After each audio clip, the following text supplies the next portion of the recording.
जय गुरुदेव। यहाँ प्रकट संत अवतरण की एक धार का उल्लेख है। परम संत हाथरस वाले स्वामी जी के शिष्य हुए स्वामी शिवदयाल सिंह जी महाराज और उनके शिष्य हुए परम संत स्वामी बाबा गरीबदास जी महाराज और उनके शिष्य हुए परम संत स्वामी विष्णुदयाल मिश्र जी महाराज और उनके शिष्य हुए परम संत स्वामी घूड़ेलाल मिश्र जी महाराज और स्वामी घूड़ेलाल मिश्र जी महाराज के शिष्य हुए परम संत बाबा जय गुरुदेव जी महाराज। महापुरुषों की महिमा के बारे में कुछ भी बता सकना साधारण जीवों के लिए असंभव है। यहाँ पर बस इन महापुरुषों के बारे में एक संक्षिप्त जानकारी दी जा रही है। हाथरस वाले स्वामी जी महाराज का जन्म सन 1763 में पूना में समारा नाम की जगह पर हुआ। एक उच्च वंशीय ब्राह्मण जाति के पेशवा परिवार में। ये पूना राजघराने के युवराज थे। पूर्व जन्म के संस्कार और बचपन से ही प्रभु प्राप्ति की प्रबल इच्छा के चलते इन्होंने राजपाट को त्याग कर, अपने घर परिवार को त्याग कर, पत्नी और पुत्र का मोह त्याग कर त्याग और तपस्या का जीवन स्वीकार किया। इन्होंने हाथरस के पुराने किले को अपनी तपोभूमि बनाया और वहीं एकांत में रहकर प्रभु चिंतन करते हुए आत्म साक्षात्कार किया, उस परम प्रभु की प्राप्ति की। इन्होंने बहिर्मुख से अंतर्मुखी होने का उपदेश दिया और 80 वर्ष की आयु में अपनी पंच तत्व निर्मित देह का त्याग किया और निजधाम पधारे। स्वामी शिवदयाल सिंह जी महाराज इन्हीं हाथरस वाले स्वामी जी महाराज के शिष्य हुए।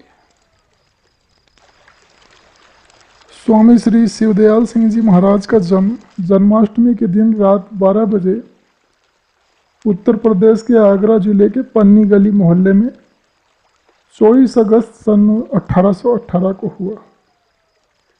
इन्होंने राधा स्वामी मत की स्थापना की थी, इसलिए इन्हें राधा स्वामी जी महाराज के नाम से भी जाना जाता है। इनके पिताजी का नाम दिलवाली सिंह जी और माताजी का नाम महामाया था। इनके माता पिता हाथरस वाले स्वामी जी महाराज के अनुयायी थे, इसलिए उनकी दया कृपा इनको बचपन से ही प्राप्त थी। हाथरस वाले स्वामी जी ने तो इनके माता पिता से कहा कि तुम्हारे घर में परम संत ने अवतार लिया है, इनको पुत्र भाव से मत समझना। जब स्वामी शिवदयाल सिंह जी महाराज की उम्र 6 वर्ष की हो गई, तभी हाथरस वाले स्वामी जी ने इनके माता पिता से कहा था कि अब तुम्हें मेरे पास हाथरस आने की जरूरत नहीं है। और तभी से अल्पावस्था से ही स्वामी शिवदयाल सिंह जी सूरत शब्द योग के अभ्यास में अपने घर पर ही रत रहने लगे और इनका प्रभाव फैलने लगा। फिर कम आयु में ही फरीदाबाद में इज्जत राय जी की पुत्री नारायणी देवी से इनका विवाह हुआ, जिनको राधा जी के नाम से भी जाना जाता है।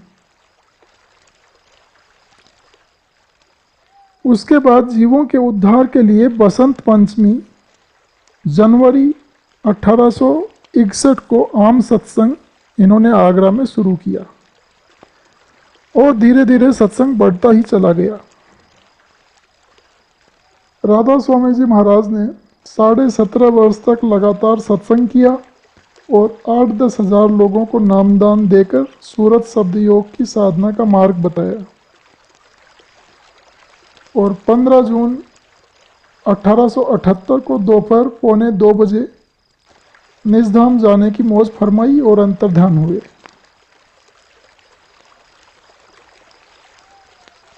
राधा स्वामी जी महाराज का आलीशान भव्य मंदिर इनके जन्म स्थान के घर मोहल्ला पन्नी गली आगरा शहर में ही बना हुआ है और इनकी पवित्र समाधि पन्नी गली से लगभग 4-5 किलोमीटर की दूरी पर, जो स्वामी बाग के नाम से मशहूर है, वहाँ बनी हुई है। यह समाधि मंदिर अत्यंत भव्य है। राधा स्वामी सत्संग के कई केंद्र हैं जहां से बराबर संत मत का प्रचार प्रसार आज भी जारी है। स्वामी गरीबदास जी महाराज इन्हीं राधा स्वामी जी महाराज के शिष्य हुए। स्वामी गरीबदास जी महाराज का जन्म पटियाला पंजाब में सन 1843 को हुआ था और माता पिता द्वारा रखा गया इनका नाम था नारायण दास। ईश्वर को पाने की प्रबल इच्छा इनको जन्मजात थी। 9 वर्ष की उम्र में ही यह घर छोड़कर चले गए और ईश्वर की खोज में कश्मीर पहुंच गए। वहां उन्हें एक सिद्ध योगेश्वर गति के महात्मा से मुलाकात हो गई और ये उनके सानिध्य में रहकर गुरु द्वारा बताया गया रास्ता उससे साधना में लग गए और 7 वर्षों के साधना के बाद इन्होंने योगीश्वर पद जो पिंड ब्रह्मांड के ऊपर है उसे प्राप्त कर लिया। इस पद से आगे का गुरु उन्हें नहीं मिला था, इसलिए पूर्णता की खोज में ये अपनी यात्रा पर आगे बढ़े। साधु वेश में थे और जीवन भर साधु वेश में ही रहे। पूरे मुर्शिद की तलाश करते करते ये आगरा पहुंचे, जहां पर परम संत स्वामी शिवदयाल सिंह जी महाराज यानी राधा स्वामी जी महाराज से इनकी मुलाकात हुई और गुरु शिष्य का अनूठा मिलन हुआ। उन्हें इन्होंने गुरु धारण किया और उनसे नामदान पाकर सूरत शब्द योग की साधना में लग गए। ये गुरु के सानिध्य में ही रहे और आगरा में ही आपने 30 वर्ष की उम्र में अनामी धाम राधा स्वामी पद को प्राप्त कर लिया। फिर गुरु की आज्ञा से कुछ दिन और आगरा में ही रहकर जीवों के उद्धार करने हेतु सत्संग देने लगे। फिर हाथरस और दिल्ली की तरफ इन्होंने सत्संग किया और फिर अपना एक स्थान दिल्ली में दया बस्ती सराय रोहिल्ला में बनाया। वहीं रहकर सूरत शब्द योग का उपदेश जीवों को देते रहे और बीच बीच में आगरा आते जाते रहे। इन्होंने लगभग 5000 जीवों को, नर नारियों को नामदान देकर उनको मुक्ति के मार्ग पर लगाया। इन्होंने अपना फोटो कभी किसी को खींचने नहीं दिया, इस कारण इनकी कोई भी तस्वीर उपलब्ध नहीं है। इन्होंने 38 वर्षों तक सत्संग किया और 1917 में न्यूज धाम जाने की मौज फरमाई और अंतर्धान हुए। इनकी समाधि दिल्ली सराय रोहिल्ला में दया बस्ती मोहल्ले में बनी हुई है। इन्हीं गरीबदास जी महाराज के शिष्य वे स्वामी विष्णु दयाल जी महाराज। परम संत स्वामी विष्णु दयाल मिश्र जी महाराज का जन्म सन 1868 में ग्राम चिरोली, तहसील इगलास, जिला अलीगढ़, उत्तर प्रदेश में हुआ था। इनके पिता का नाम पंडित भोलानाथ मिश्र और माताजी का नाम पार्वती देवी था। इनकी जन्म जाति ब्राह्मण मिश्र कुल था। इनके छोटे भाई का नाम पंडित घूरेलाल जी मिश्र, जिन्हें दादा गुरु के नाम से सभी जानते हैं, था। इनके भीतर परमात्मा की चाहत, भक्ति का बीज भरा हुआ था। इन्होंने अपनी छोटी अवस्था से ही वेद, वेदांत, धार्मिक शास्त्रों का अध्ययन करना शुरू कर दिया था। पूरे गुरु की खोज में ये अपनी युवावस्था से ही लगे रहे और 25वें वर्ष में अपने घर चिरोली को छोड़कर गुरु की खोज में यहाँ वहाँ भ्रमण करने लगे। और आगरा में एक दिन इनको परम संत स्वामी गरीबदास जी महाराज का दर्शन हुआ। उनका दर्शन पाते ही इनके भीतर इतना प्रेम उमड़ा कि उन्हें गुरु मानकर हृदय से उनके प्रति समर्पित हो गए। और उसी वर्ष श्रावण शुक्ल पंचमी दिन मंगलवार इनको स्वामी गरीबदास जी महाराज ने नामदान उपदेश दिया। ऐसा अलौकिक धन पाकर ये धन्य हो गए और तब से ये गुरु सेवा में ही लगे रहे। दिन रात साधन सेवा इसी में लिप्त रहे और कुछ वर्षों में ही गुरु कृपा से संत गति को प्राप्त कर पूर्ण संत हो गए। ये अपने गुरु महाराज के चरणों की सेवा में ही आगरे में उनके साथ ही रहने लगे और उनके साथ अनेक धार्मिक तपोभूमियों में भी गए। स्वामी बाग आगरा में जहाँ वे उन दिनों रहते, तो हाथरस वाले स्वामी जी का ग्रंथ घट रामायण तथा रत्न सागर शब्दावली का इन्होंने शुद्ध अनुवाद किया तथा उसको अपने गुरु महाराज को दिखलाया। उसको देखकर गुरु महाराज बहुत प्रसन्न हुए और इनको आदेश दिया कि जाओ घर जाओ, तुम्हारी भक्ति पूर्ण हुई और जीवों को चेता कर राधा स्वामी के चरणों में पहुंचाओ। गुरु की आज्ञा पाकर ये आगरा से आकर पहले अलीगढ़ में रहे। वहाँ लोग इकट्ठा होते थे और इनकी मौजूदगी में साधन भजन किया करते थे। अपने निज धाम जाने के 3 वर्ष पूर्व से इन्होंने यहाँ सत्संग करना बंद कर दिया था। इनके निज धाम जाने के बाद इनकी पत्नी का देहांत हुआ।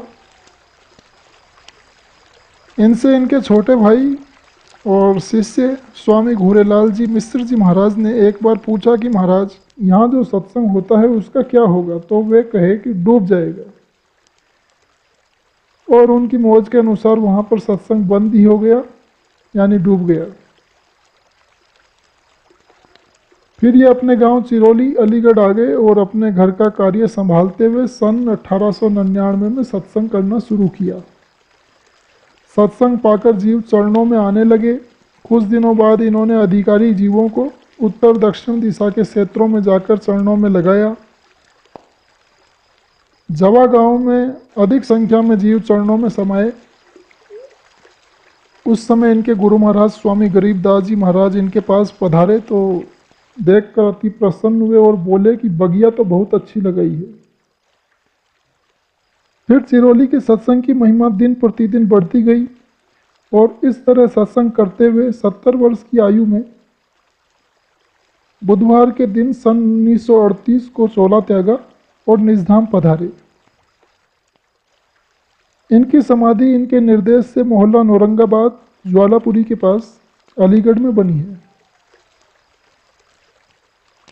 परम संत स्वामी घूरेलाल जी महाराज का जन्म ग्राम चिरौली, तहसील इगलास, जिला अलीगढ़, उत्तर प्रदेश में अघन सुदी 10वीं सन 1883 को हुआ।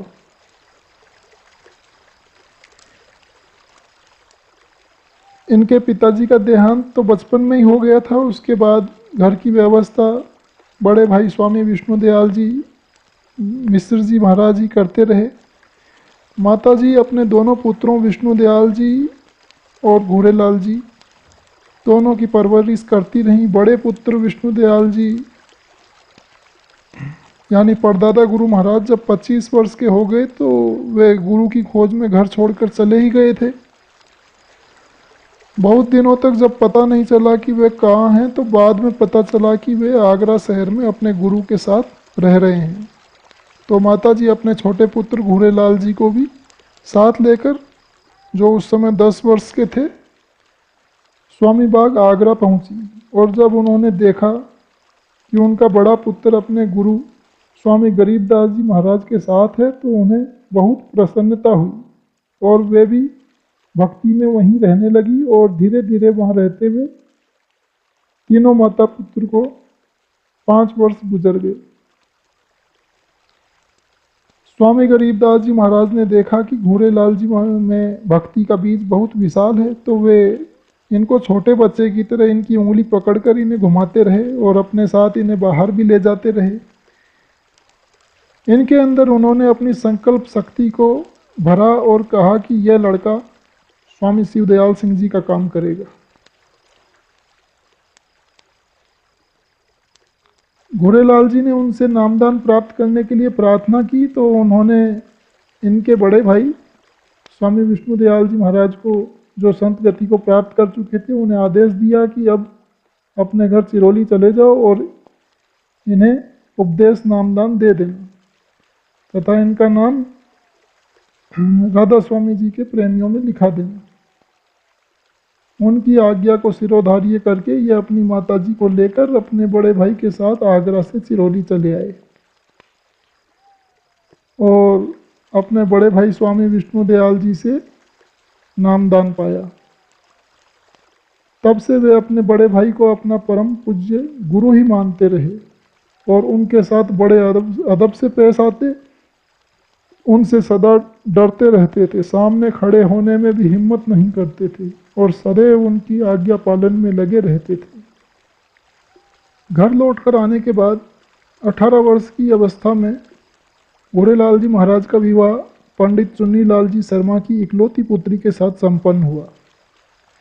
विवाह के 3 वर्ष उपरांत इनसे एक पुत्र रत्न प्राप्त हुआ, जो केवल 5 वर्ष की अवस्था में इस नश्वर शरीर को छोड़कर चला गया। माता जी अपने बालक के लिए अक्सर रोया करती थी, तो एक दिन इन्होंने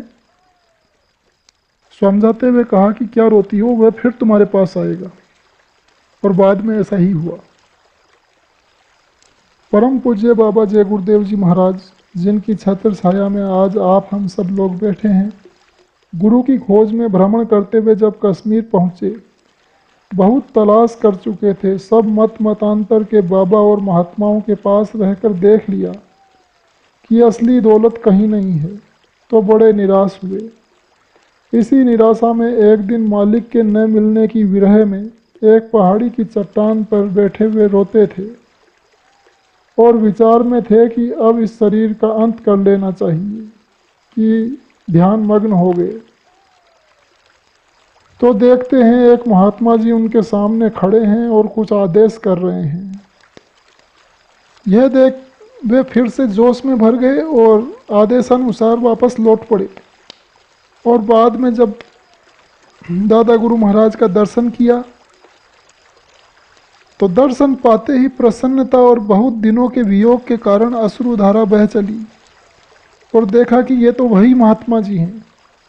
सोचने लगे कि गुरु कितनी संभाल करते हैं, किस प्रकार कश्मीर में दर्शन देकर आदेश दिए और अब अपने चरणों में बुला लिए। गदगद कंठ अवरुद्ध हो गया, रोते हुए चरणों में लिपट गए। दादा गुरु महाराज बड़े ही मीठे और मधुर स्वर में बोले, अब रोते क्यों हो बेटा, अब तो आ गए ना। और माता जी को बुलाकर कहा, लो ये तुम्हारा बिछड़ा हुआ वही पहला पुत्र है जिसके लिए तुम अक्सर रोती रहती थी। और फिर नामदान दिया। स्वामी गरीबदास जी महाराज के आदेशानुसार अपने बड़े भाई से गुरु उपदेश लेकर दादा गुरु महाराज ने जिस प्रीत प्रतीत सेवा और भक्ति का आदर्श दिखाया, वह एक साधारण व्यक्ति के लिए असंभव है। दादा गुरु महाराज अपने गुरु स्वरूप बड़े भाई साहब से इतना भय करते थे कि उनके सामने वे एकाएक नहीं जाया करते थे। घर के काम में चाहे जितनी हानि हो जाए, लेकिन जब कभी वे उन्हें बुलाते तो वे तुरंत डरते हुए बड़े अदब के साथ उनके सामने जाते थे और जो आज्ञा होती थी उसे फौरन पूरा करने के प्रयास में लग जाते थे। जो कुछ पैसे बड़े भाई उन्हें देते थे, उसी में पूरे परिवार के खर्च की व्यवस्था करते थे। अपने भोजन, वस्त्र, इन सब का उन्हें कभी ध्यान भी नहीं रहता था।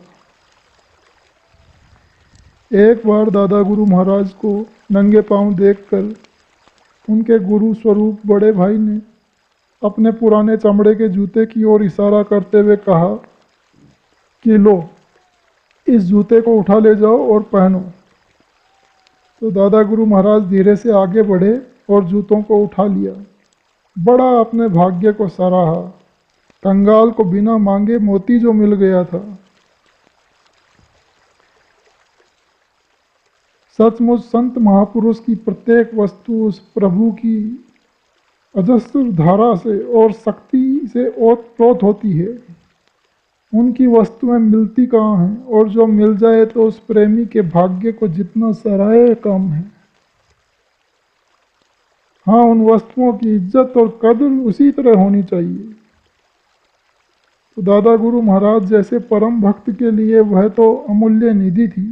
उसे झाड़ पोंछ कर एक बहुत ही सुंदर वस्त्र में लपेटकर अपने कमरे में सजाकर रख लिया और बराबर उस चरण पादुका की पूजा आदर और सम्मान से करते रहे और बराबर उन सब पर मत्था टेकते रहे। सत्संग में वे सदा सारे सत्संगियों के पीछे ही बैठने का प्रयास करते थे, क्योंकि उन्हें आगे में बहुत भय लगता था, इतना अदब था उनमें। अक्सर जब सब सत्संगी बैठ जाते थे और सत्संग आरंभ हो जाता था, तो धीरे से पीछे से आकर बैठ जाते थे। एक बार ऐसा हुआ कि गुरु स्वरूप बड़े भाई बड़े ही प्रसन्न थे। उन्होंने मौज में आकर आरती लेना मंजूर किया। संतों की आरती संतों की हर बात की भांति प्रचलित आरती से बिल्कुल भिन्न होती है। रात्रि में आरती आरंभ हुई और सभी सत्संगी आरती कर गए। सबसे पीछे दादा गुरु महाराज आए और उनके सामने सिर झुकाकर खड़े हो गए। गुरु स्वरूप बड़े भाई डांटते हुए बोले, अब तक कहाँ थे? हट जाओ, अब आरती नहीं ली जाएगी, माथा टेक कर चले जाओ। तो दादा गुरु महाराज तो अदब में भय से कांपने लगे और आज्ञानुसार मत्था टेक कर अपने कमरे में जाकर साधना में बैठ गए। इधर अन्य जो सत्संगी लोग थे वे उन पर हंस रहे थे, किंतु 4 घंटे के बाद जब वे कमरे से निकले तो माला माल थे। उनकी यह अवस्था या तो वे स्वयं समझ रहे थे या उनके सतगुरु जिन्होंने उन्हें माला माल किया। भक्त इसी प्रकार पाया करते हैं, न कि हर समय अपने मन वाली कराने वाले प्रेमी। भक्त तो गुरु के एक एक जबान पर कुर्बान होने के लिए तत्पर रहता है। दादा गुरु महाराज को कोई सत्संगी यह न जान सका कि इनके पास इतनी बड़ी दौलत थी। गांव के लोग तो क्या, बगल का पड़ोसी भी यही समझता कि पंडित जी हैं, कुछ पूजा पाठ करते हैं। अधिक वह कुछ नहीं जानता था। भक्त अपने प्रियतम के धन को इस प्रकार छुपा कर रखते हैं। यही संत मत की हिदायत भी है कि तुम्हारी कमाई को हवा भी न जान सके। महात्मा अपने प्रेमी को एकांत में समझाया करते हैं। जब सब सत्संगी अपने अपने स्थान को चले जाते थे तो सतगुरु उन्हें बुलाकर समझाया करते थे कि मेरे रहते हुए अपना काम कर लो, नहीं तो पीछे पछताओगे। तो दादा गुरु महाराज ने आज्ञाओं को पूर्ण रूप से पालन किया और उन्होंने सतगुरु का बल लेकर उनकी मौजूदगी में ही अपना काम पूरा कर लिया। गुरु स्वरूप बड़े भाई के निज धाम जाने के पश्चात कुछ लोगों ने दादा गुरु महाराज से सत्संग करने के लिए बार बार प्रार्थना की, किंतु वे बहुत ही गुप्त रहना चाहते थे।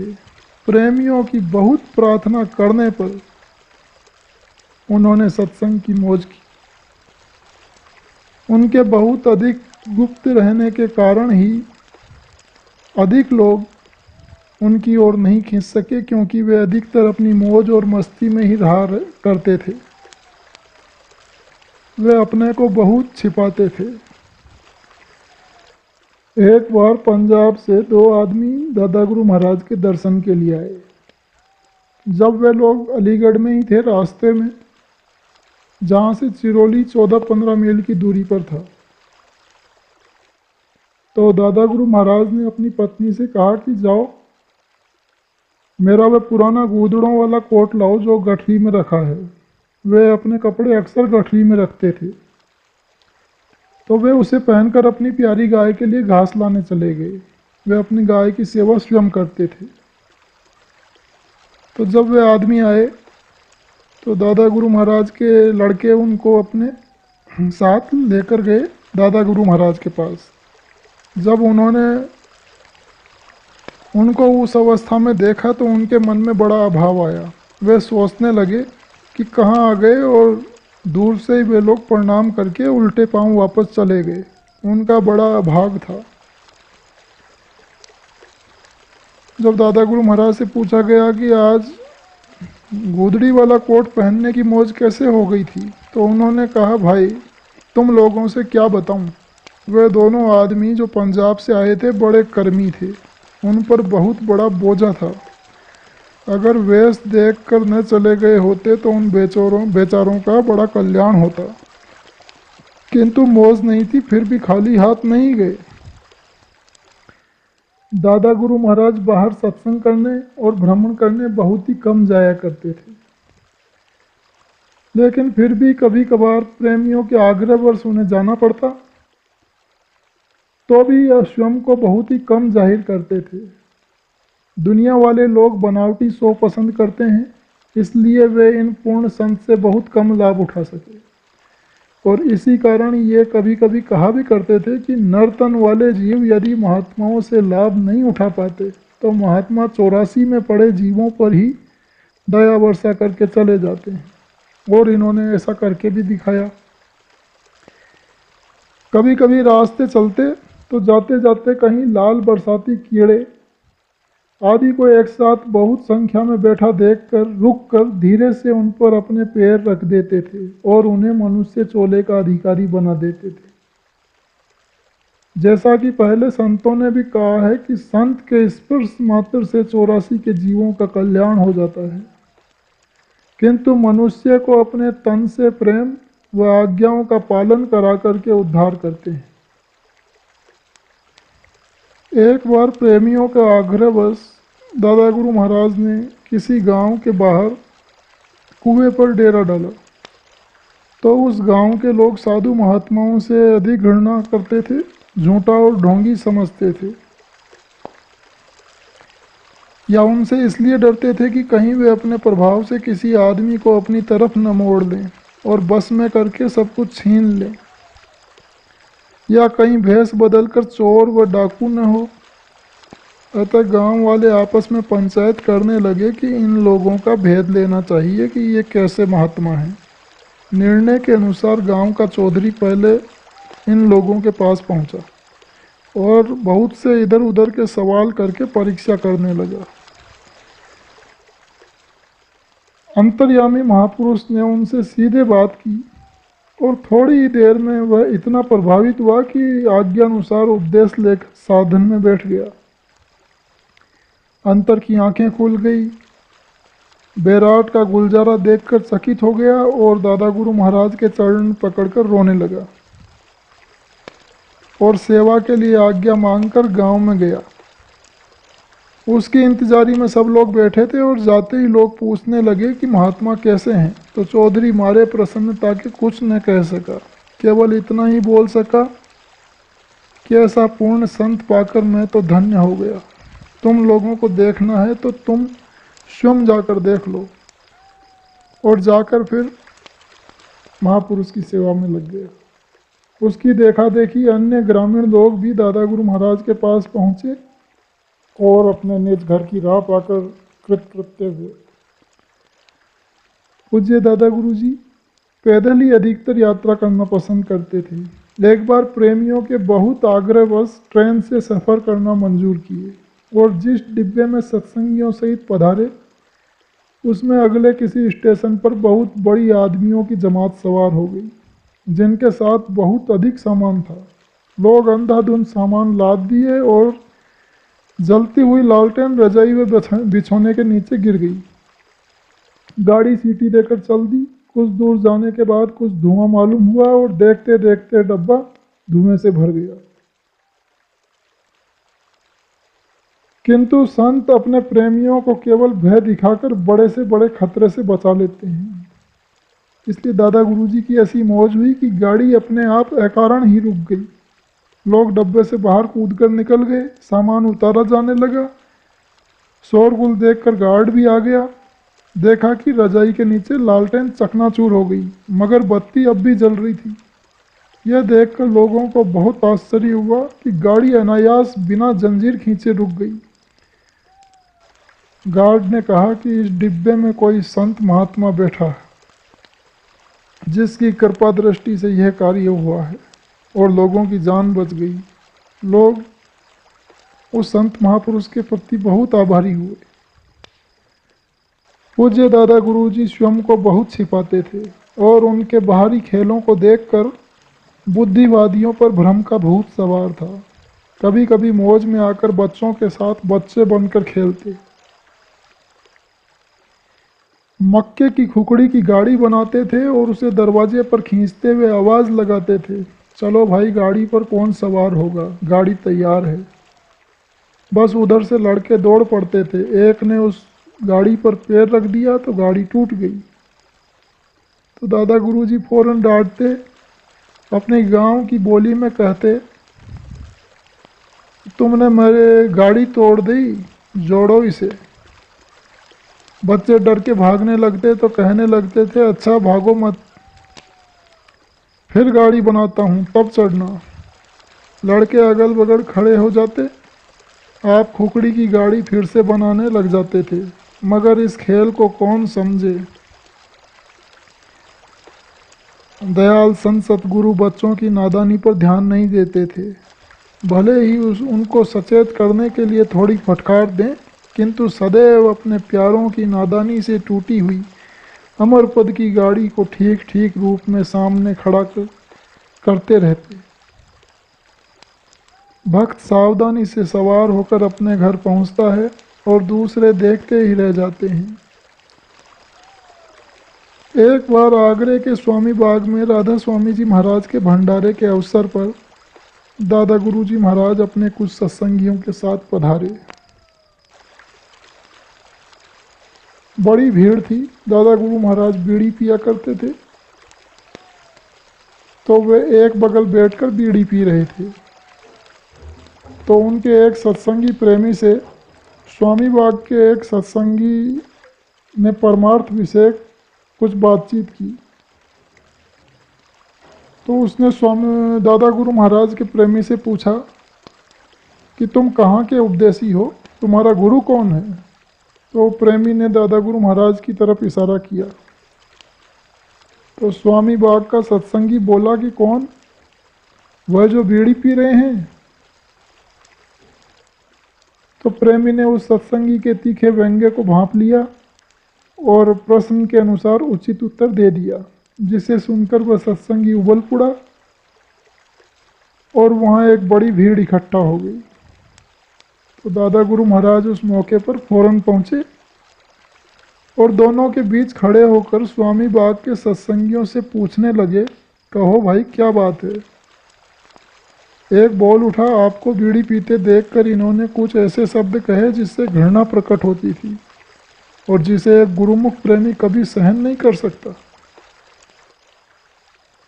पूज्य दादा गुरुजी फौरन शीतल शब्द में उस सत्संगी से बोल उठे, अरे भाई इसमें कौन सी बात थी, मैं तो देखो नन्ही सी बीड़ी पीता हूँ।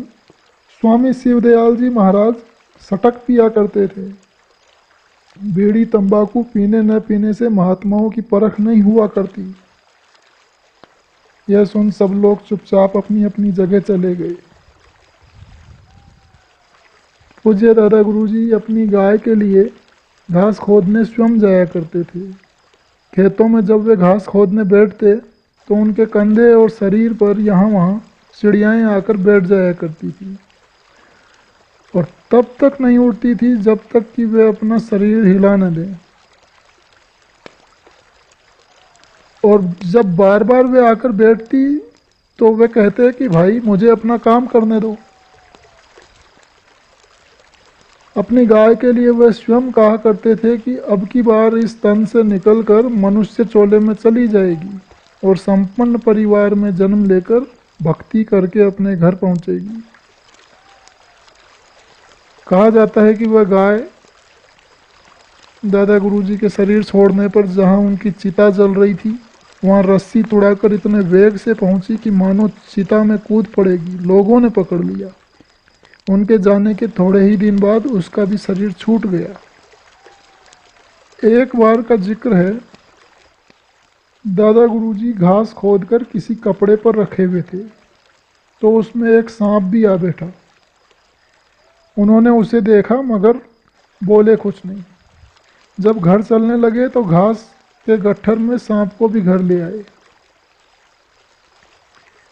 तो उनका एक लड़का जब घास का गट्ठर खोलने को आगे बढ़ा तो उन्होंने उससे कहा, जरा संभाल कर घास खोलना, उसमें एक सांप जी बैठे हुए हैं। लड़के ने गट्ठर खोल दिया, सांप जी कहीं चले गए। कैसे कुदरत की चौरासी में पड़े जीव तक पहचान लिए उन महापुरुष को, और वहां रहे इंसान, तूने ऐसे महापुरुषों को पहचाना तक नहीं और न ही कद्र की। साधारण मनुष्यों की तो बात ही न्यारी है, उनके निकट संपर्क में रहने वाले उनके गुरु भाई तक उनको नहीं पहचान सके। गुरु स्वरूप बड़े भाई के शरीर त्याग के बाद उनकी ओर जुड़ने के बजाय लोगों ने ऐसे भाव उठाए कि दादा गुरु महाराज को कुछ दिनों तक सत्संग बंद रखना पड़ा, और ऐसा प्रतीत होने लगा कि उदासीन भाव से ही वे चुपचाप चले जाएंगे। लेकिन गुरु भाई श्री प्यारेलाल जी पाठक इत्यादि के यहाँ इन्हें गिने सज्जनों के प्रयास से उन्होंने सत्संग जारी रखा, मगर गुरु स्थान जो अलीगढ़ शहर में था उससे एकदम अलग। अपने गांव चिरौली में ही पहले सत्संग शुरू किया, और तब तक कहीं नहीं गए जब तक बाबा जय गुरुदेव जी महाराज चरणों में नहीं आ गए। जिस समय बाबा जय गुरुदेव जी महाराज साधन अवस्था में अपने गुरु महाराज के घर पर रहते थे, उसी समय की एक घटना है कि दादा गुरु महाराज अपने गांव में करीब 10 बिस्सा गन्ना बोए थे, और गांव वाले उस गन्ने को चूसने में बहुत पसंद करते थे। इसलिए लोग उनकी अनुपस्थिति में उसी खेत का गन्ना तोड़ तोड़ कर चूसते थे। एक बार ऐसा हुआ कि बाबा जय गुरुदेव जी महाराज गन्ने के खेत में घुसकर ऊख के कुछ पेड़ों से लगकर साधन में बैठ गए, और जब साधन से उठे तो देखा एक आदमी गन्ना तोड़ रहा था। तो उन्होंने उसे आवाज़ दी तो वह गांव वाला डर के मारे बेहोश हो गया और वहीं गिर पड़ा। कुछ देर बाद उसे होश आया तो उन्होंने चोर को पकड़कर दादा गुरु महाराज के पास लाकर कहा कि स्वामी जी यह चोरी से गन्ना तोड़ रहा था। तो दादा गुरु जी ने बड़े ही मीठे स्वर में समझाते हुए कहा कि अरे भाई, बादशाहों का धन लोग सदा से लूटते रहे, लूटने दो। स्वामी जी तो बादशाह हैं, उन्हीं का तो है। और उसे प्रेम से जाने को कहा। वो गन्ना तोड़ने वाला आदमी तो बड़ा शर्मिंदा हुआ और दादा गुरु जी से माफ़ी मांगने लगा। जब गन्ने से गुड़ निकाला गया तो दादा गुरु जी के 10 बिस्से से तो करीब 10 मन गुड़ निकला, और उसके जिसने चोरी की थी उस गन्ना तोड़ने वाले व्यक्ति के 4 बीघे खेत से उसकी औसत से बहुत कम गुड़ निकला। तो गांव वालों को बहुत आश्चर्य हुआ। इसी प्रकार की बहुत सी उदारता, दयालुता और क्षमा के भावों को देखकर लोगों को विश्वास हो गया था कि पंडित जी केवल पंडित ही नहीं, एक सिद्ध पुरुष हैं। अतः ग्राम के ही किसी आदमी ने उनसे प्रार्थना की कि महाराज, मेरे कोई पुत्र नहीं है जिससे हम लोग दुखी रहते हैं। आप समर्थ हैं, आपसे केवल यही भीख मांगता हूं कि आप अपनी कृपा से एक पुत्र दे दीजिए। तो उन्होंने हंसते हुए कहा कि भाई, तुम्हें तो पुत्र मिल सकता है किंतु वह लड़का तुम्हारे पास रहेगा नहीं। तो वो बोला कि कुछ भी हो किंतु लड़का हो जाने से हम लोगों को प्रसन्नता होगी। तो दादा गुरुजी चुप हो गए और उस आदमी को बाद में पुत्र लाभ हुआ। लेकिन कुछ दिनों के बाद फिर वह न जाने कहाँ चला गया। इस तरह से दादा गुरुजी की वाणी सत्य सिद्ध हुई। दादा गुरु महाराज के पिताजी की मुख्य आजीविका पंडिताई अर्थात पुरोहिती कर्म ही था। अतः जब इन्होंने अपनी गृहस्थी संभाली तो वही पुरोहिती कर्म इन्हें भी करने पड़ते थे। इसलिए जजमानों के यहाँ शादी ब्याह कराने जाया करते थे। सभी यही कहा करते थे कि बड़े सीधे हैं। लोग इन्हें पंडित जी कहकर पुकारा करते थे। यद्यपि गुरु स्वरूप बड़े भाई के रहते दादा गुरुजी महाराज ने अपना सब काम पूरा कर लिया था, किंतु सत्संगियों की कौन कहे, हवा भी शायद न समझ पाई थी कि इनके पास इतना अपार संत गति का परमार्थी धन है। दादा गुरुजी अपने को बहुत छिपाए रखते थे। इनके बड़े भाई अपनी ई लीला समाप्त करने के कुछ समय पहले ही मौन हो गए थे और यह कहा करते थे कि यहाँ को सत्संग डूब जावेगो और कहीं उछलेगो। सतगुरु स्वरूप बड़े भाई ने अंतिम यात्रा के पूर्व यद्यपि दादा गुरुजी की पूर्णता के विषय में किसी से इशारा भी किया था, किंतु उधर किसी ने ध्यान भी न दिया। इससे यह अंदाज़ा लगाया जा सकता है कि ईर्ष्या द्वेष का रंग उस समय इतना अधिक बढ़ा हुआ था कि संतों को भी मौन होना पड़ा। बड़े भाई साहब ने खुद शायद इसीलिए दादा गुरुजी महाराज की पूर्णता का परिचय अन्य लोगों को नहीं दिया कि लोग सत्संगी ईर्ष्या द्वेष करने लगेंगे। दादा गुरुजी के बड़े भाई विष्णु दयाल जी महाराज के पंच भौतिक काया छोड़ने के पश्चात सत्संगियों ने अलीगढ़ के ज्वालापुरी मोहल्ले में उनकी समाधि बनवाई, मगर दादा गुरुजी वहाँ से हट गए और अपने ग्राम सिरोली में मौन रहने लगे। इस प्रकार कई वर्षों तक आम सत्संग की रूपरेखा वहाँ बंद सी रही। पर संतों के सभी कार्य कुछ मौज मसलत से ही होते हैं, तो उनका मौन रहना भी कुछ विशेष मौज का सूचक था। इस ऊपरी तौर पर मौन रहने की अवधि में दादा गुरुजी ने असंख्य मानवेतर जीवों को मानव योनि का अधिकारी बना दिया। ऐसा नियम है कि 84 का कोई जीव यदि संतों की स्पर्श की हुई किसी वस्तु से स्पर्श पा जाए, या संतों के पंच भौतिक शरीर का स्पर्श पा जाए, या संतों की दृष्टि ही पड़ जाए, तो वह अपना शरीर छोड़ने के बाद जब वापस जन्म लेगा तो उसे मानव देही मिलेगी। इसी मौज से अनुप्राणित दादा गुरुजी महाराज कभी नदी या नहर के किनारे बैठे घंटों जल में कुल्ली किया करते। बीहड़ से बीहड़ वनखंडों, कंटीले झुरमुटों, कंकरीले पथों पर घूमते फिरते। इस तरह दादा गुरुजी ने कोटि कीट पतंगों और 84 के जीवों को मनुष्य देही का अधिकारी बना दिया। कुछ प्रेमियों को सत्संग न हो पाने से विकलता रहती थी, इसलिए अलीगढ़ निवासी भाई प्यारे लाल जी पाठक आदि ने दादा गुरुजी से इस विषय में बड़ा आग्रह किया। इन लोगों की विशेष श्रद्धा दादा गुरुजी के प्रति थी। संत तो सेवक के बस में रहते हैं।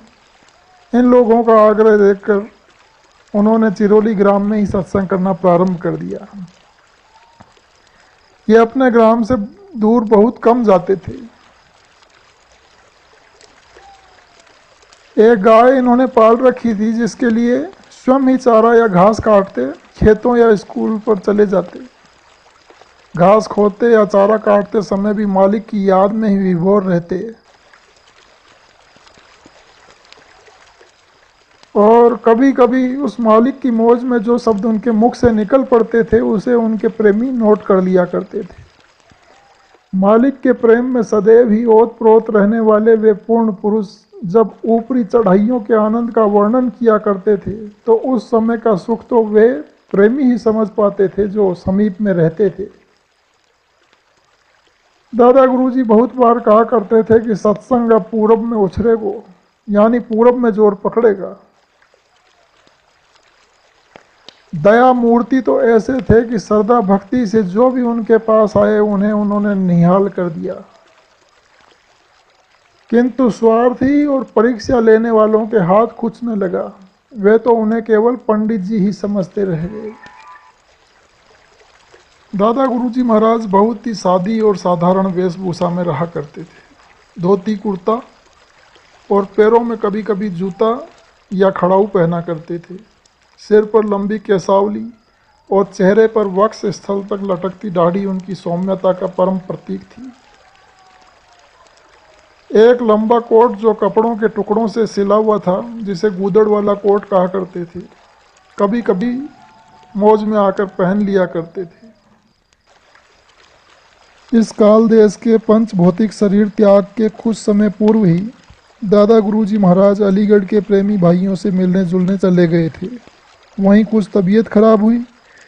भाई प्यारे लाल जी इत्यादि ने दवा कराने के बहाने कुछ दिन अलीगढ़ ठहरने की प्रार्थना की,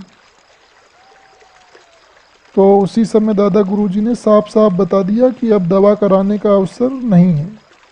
अपने घर पर अगर तेरही और चिरौली में भंडारा करने की इच्छा हो तो रोक लो, नहीं तो मुझे शीघ्र चिरौली पहुंचा दो। सभी सत्संगी भाई बहनों ने उनसे अपने किसी भी मनसा वाचा कर्म न बन गए अपराध के लिए क्षमा मांगी और भाई प्यारेलाल जी इत्यादि उन्हें लेकर चिरौली आए। यद्यपि शरीर छोड़ने का दिन व समय दादा गुरु महाराज ने पहले से ही निश्चित कर घर में बता दिया था, परंतु यह बात उनके मुख्य मुख्य प्रेमी शिष्य को तो जानबूझकर मालूम होने ही नहीं दी गई थी। देह त्याग के पूर्व दादा गुरु महाराज के प्रिय शिष्यों में से कानपुर वाले डॉक्टर संकटा प्रसाद जी व श्री विष्णु जी भी पहुंच चुके थे, और जब केवल एक दिन महाप्रयाण का शेष रह गया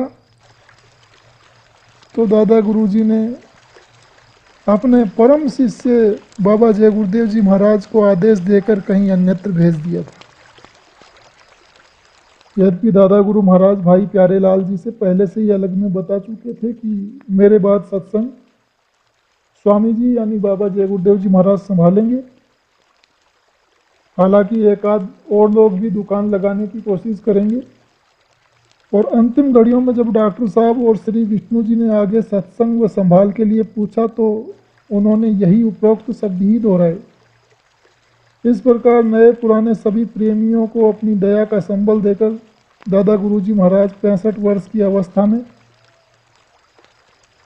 अगन सुदी 10वीं सन 1948 शनिवार को रात्रि में लगभग 2 बजे इस काल देश के पंच भौतिक शरीर को छोड़कर अपने सत्य देश में सदा के लिए प्रयाण कर गए।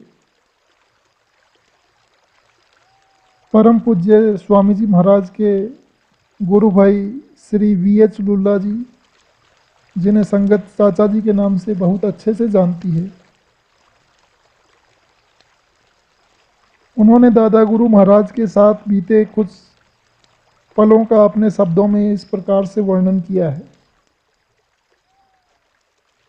मेरा जन्म सिंध पाकिस्तान में हुआ। हमारा शहर महात्मा व फकीरों की वजह से मशहूर था। जाति पाति का कोई भेदभाव नहीं था। उसी का असर हम पर भी रहा। भारत पाकिस्तान बंटवारे में हम लोग भारत में आए और कानपुर में अस्थायी तरह से रहे, और हमारा बड़ा भाग्य रहा कि वहाँ दादा गुरु के चरणों में आए। उस समय मैंने बनारस हिंदू यूनिवर्सिटी का कोर्स पास किया था। उस समय पर एक दोस्त मिला, उसका नाम कमला शर्मा था। उसने बताया कि एक ऐसे महात्मा कानपुर में आ रहे हैं जो आँख और कान खोल देते हैं। मैंने कहा कि हमको भी दर्शन करा देना। 2 जून सन 1948 में दादा गुरु को बाबा जय गुरुदेव जी महाराज कानपुर लेकर आए और डॉक्टर संकटा प्रसाद के घर में रहने का बंदोबस्त हुआ। मैं दादा गुरु महाराज के दर्शन के लिए गया। जैसे ही दर्शन किया तो मालूम हुआ कि हमको सब कुछ मिल गया और हमको कुछ नहीं चाहिए। हम दादा गुरु जी को देखते ही रहे। दूसरे दिन दादा गुरु महाराज ने डॉक्टर संकटा प्रसाद और उनकी पत्नी को नामदान दिया। उसके अगले दिन दादा गुरु जी ने हमको अकेले में नामदान दिया। डॉक्टर संकटा प्रसाद ने अपने साले श्री नारायण जी को बनारस में तार भेजा कि हमको सच्चा महात्मा मिल गया है, आप भी यहाँ आकर दर्शन कर लो।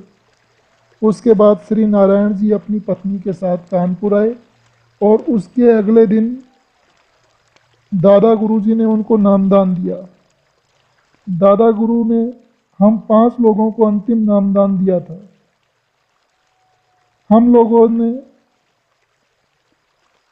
दादा गुरु जी को फोटो के लिए उनसे आज्ञा मांगी तो कुछ देर के बाद उन्होंने मान लिया। फोटोग्राफर बुलाकर फोटो ले लिया, जो सबके लिए वरदान साबित हुआ। 1 हफ्ते के बाद दादा गुरु जी महाराज वापस जाने के लिए तैयार हो गए। उस समय स्टेशन पर विदाई के वक्त हम सब लोग दुखी रहे, लेकिन दादा गुरु जी महाराज ने प्रेम से सबको आशीर्वाद दिया। दादा गुरु जी चिरौली घर वापस पहुँचे। कुछ समय के बाद बाबा जय गुरुदेव जी महाराज ने संकटा प्रसाद और हमको तार भेजा कि दादा गुरु जी की तबीयत ठीक नहीं है, आप आकर दवा दे दीजिए।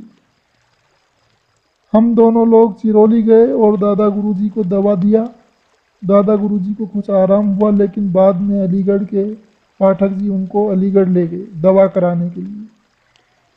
सिरौली में संकटा प्रसाद और मैं दादा गुरुजी के सामने बैठे थे। तो संकटा प्रसाद ने दादा गुरुजी से पूछा कि अगर आप चले जाएंगे तो हमारा सहारा कौन रहेगा। तो दादा गुरुजी ने स्वामी जी महाराज का नाम लेते हुए कहा कि ये तो हैं ही। दादा गुरुजी के घर में एक ऐसी पोटली टंगी रहती थी जिसमें से दादा गुरुजी जब चाहे प्रसाद निकाल कर देते थे, और उनके घर में एक ऐसी गाय भी थी जिससे जब चाहे तब दूध ले लेते थे। अलीगढ़ में दादा गुरुजी की तबीयत सही नहीं रही। एक शाम को उन्होंने पाठक जी को बुलवाया कि हमको अभी चिरौली ले चलो, नहीं तो हमारी 13वीं आपको यहीं करनी पड़ेगी। पाठक जी ने तुरंत तांगा बुलाया और दादा गुरुजी को चिरौली ले गए। अलीगढ़ में पाठक जी ने सब सत्संगियों को सूचना दी और सब लोग उसी रात को चिरौली पहुंच गए। दादा गुरुजी ने सबको आशीर्वाद दिया और कहा कि सत्संग बहुत बढ़ेगा और संभाले न संभल पाएगा। दादा गुरु के शरीर छोड़ने के बाद उनकी गाय ने भी अपना शरीर छोड़ दिया। एक बार दादा गुरु महाराज को एक प्रेमी ने अपने यहाँ भोजन करने का बहुत आग्रह किया। दादा गुरुजी ने स्वीकार कर लिया।